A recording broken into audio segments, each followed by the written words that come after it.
नमस्कार मंडळी, डिम्पल्स किचनमध्ये तुमचे मनापासून स्वागत आहे। आज आपण चवीला एकदम चविष्ट असा मसूर पुलाव कसा बनवायचा हे बघणार आहोत। चला तर मग वेळ न घालवता रेसिपीला सुरुवात करूयात। त्याआधी चॅनलवर नवीन असाल तर चॅनलला सबस्क्राइब करायला विसरू नका। मसूर पुलाव बनवण्यासाठी सगळ्यात आधी इथे मी अर्धा वाटी अख्खा मसूर घेतले आहे। मसूर पाण्याने 2 ते 3 वेळा स्वच्छ धुवून यात अर्धा ग्लास पाणी घालून 2 तास भिजत ठेवायचे आहेत। जेव्हा कधी तुम्ही हा पुलाव बनवणार असाल त्याच्या आधी मसूर 2 तास भिजत ठेवा, म्हणजे ते पटकन शिजले जातात। 2 तासानंतर मसूर चांगले भिजले गेले आहेत। आता पुलाव करायला घेऊ।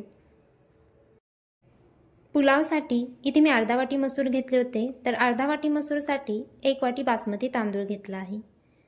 तुम्ही भातासाठी जो कोणता तांदूळ घरात वापरत असाल तो घेतला तरी चालेल। तांदूळ ही पाण्याने 2 ते 3 वेळा स्वच्छ धुवून घ्यायचा आहे। त्यानंतर फोडणीसाठी इथे मी 1 मोठा चमचा तेल गरम करत ठेवले आहे। तेल गरम झाले की त्यात जिरे, 3 लवंग, 3 काळी मिरी, 1 वेलची, 1 लहान तुकडा दालचिनी घालायचे आहे। त्यासोबत 1 मध्यम आकाराचा कांदा उभा चिरून घेतला आहे, तोही घालून कांदा सोनेरी रंगावर परतून घ्यायचा आहे।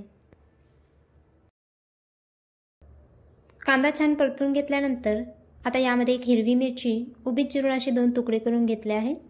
त्यासोबत 1 मध्यम आकाराचा बारीक चिरलेला टोमॅटो घालून टोमॅटो मऊ पडेपर्यंत परतून घ्यायचा आहे।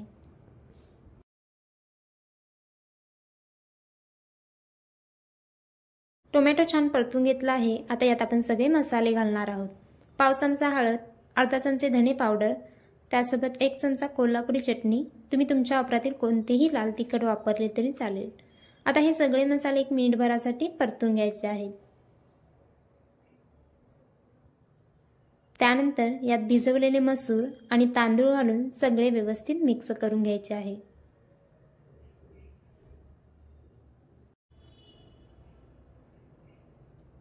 आता यात 1 ग्लास पाणी, चवीनुसार मीठ आणि कोथिंबीर घालून झाकण लावून हे मंद आचेवर 10 मिनिट शिजवून घ्यायचे आहे।